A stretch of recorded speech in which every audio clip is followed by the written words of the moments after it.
Hey, welcome to Tabletop Skirmish Games and episode 3 of our Warcry Beasts of Chaos campaign. I'm Lee, and in this video I'll be taking you through the Warcry warband roster and going through the aftermath sequence that we need to employ once we've carried out any battles during our campaign.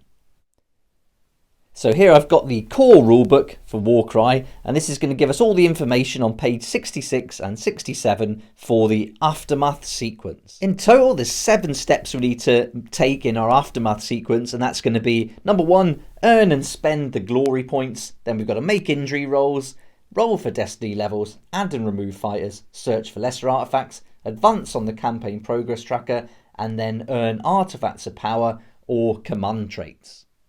I did do a separate video on this in the How to Play a Warcry campaign rule series, so if you want to see that in detail, then I go through each step and the kind of theory behind it. But here we're going to use the actual warband roster that we've got for the chosen warband, and then we'll actually do it in real life now. So this is really great. So this is kind of building on that video and building on the rule series. Now we're seeing it in action.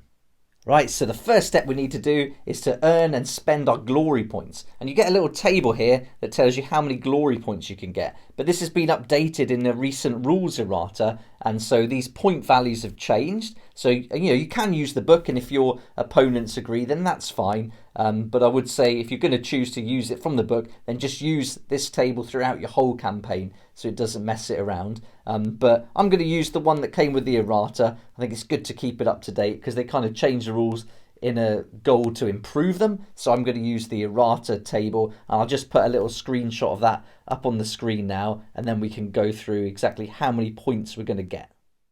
And here's the errata, the updated glory point table. And so you can see here, for taking part in the battle, I get 3 glory points. I won the battle, so I get another 2. The leader of the opponent wasn't taken down, so don't get that. But at least 1/3 of the fighters in the opponent's warband were taken down. So that's going to give me 1 extra glory point. At least 2/3 of the fighters weren't taken down. All the fighters weren't taken down. And your opponent's warband has at least 2 more areas of dominated than your warband. So that's a total of 6 glory points that I'm going to get from the previous battle. So there's a few ways I could spend these glory points here. I could either choose to dominate territory if I had enough. I can buy reinforcements, and I can do additional searches on the lesser artifacts table. But I'm not going to do any of that. So I'm not going to spend any of these glory points right now. So I'm just going to make a note on here and just write down 6. Do it in pencil because this is going to kind of change as we go on. And so I know I've got 6 glory points. If I build up, I can start getting dominated territories. And then once I do that, that's going to open up some new cool rules and allow for things like thralls and things like that to come into the warband. So there we go. That's the first step. We've gone through the glory points. So now we're going to do some injury rolls. And the only fighter that was injured was this guy here. And this is our fighter called Strayhorn, and he went straight in, got a bit excited early on in the battle, and paid the price as he was taken out. So we've got to do 1 injury roll for him. So he's the only fighter that was taken out during the match. So for this, we get 2d6, and then we're going to roll this and consult the injury table here, and this is going to tell us the result. So we want a 6+ ideally. So let's see what we're going to get. And we get a 7. So that's good news for Strayhorn. He makes a full recovery, but it could have gone the other way. If it was a 2 to 3, he would have been slain, and then he's completely removed from the warband roster. And if it was a 4 to 5, it would have been lost favour, and for that he would have, if you roll the lost favour result, a fighter that's gained any destiny levels, they lose 1 of those, otherwise it has no effect. So if you've got no destiny levels, then really you just want a 4+ and you'll be alright. So Strayhorn survives to fight another day, and that's great news for the herd. Next, we've got to do our roll for destiny levels, and as our warband grows in power, certain fighters are going to begin to carve their own legends and stand apart as destined by the gods for glory. So after a campaign battle, we make a destiny roll for each fighter from the warband that was not taken down. So Strayhorn is not going to get a destiny roll, so he's going to sit this part of the video out. But all the other fighters, as none of them were taken down, we can do a destiny roll for each of them. So this is great news. And so we want to get these destiny levels all filled up because they can really help us during the future battles. So in this stage, I'll get each of the fighters that made it through the battle. We'll roll a d6 and we'll see what destiny level they get, if any. Okay, so let's roll for each fighter, and we really need a 6 now. So let's do Faulkner first. No, he's not going to get anything. Then we've got the next one. This is Vincent, the Bestigor. No, nothing for him. Then we've got Holiday, our Gore with Blade and Shield. No, he's not getting any Destiny levels either. This isn't very good so far. Then we've got Thornton, our Blade, Mace and Shield. No, these are low rolls. Okay, next up, it's Murray. No, nothing for him. And then we're on to our Ungor Raiders. And this is the first one, Shatner. We've got a 5, so that's no good. Then we've got Zane. A 5. Beringer. A 4. This is terrible. Now we move on to this next one is Burr, and he had a great battle. So let's see what he gets. Another 5. And then finally Gates. Let's see how he does. He gets a 6. So Gates, he gets the first Destiny level for the warband. And for this, I'm just going to get a red pencil and colour each one in. And so colour that in.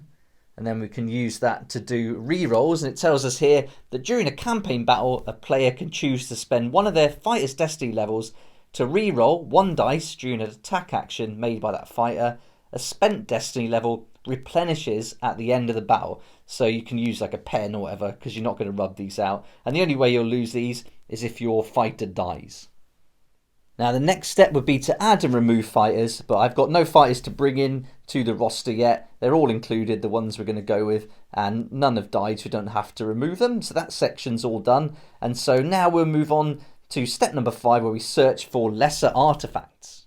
Okay, so now we're on page 68 and 69 of the core rulebook, and these are our lesser artifact tables here, and this is what we're going to roll on. If you do have the Tome of Champions Warcry Supplement Book 2020, then you're going to get some new lesser artifacts tables, and they've got some in here for each of the Grand Alliances. So Chaos would get their own, and then on to Order, etc. So if you wanted to use this, there's no reason why you couldn't, but for me, I'm just going to stick with the core rulebook, and then if this is the only book you've got, then you can follow along, and it's all going to be relevant, and you can even have a look yourself in your own book and see exactly what I'm seeing and using. So we're just going to roll 2 dice, 2d6, one's going to be the 10s, and one's going to be the units. So let's do the 10s first, and we're on 2, and then the units, 6, so we're on 26.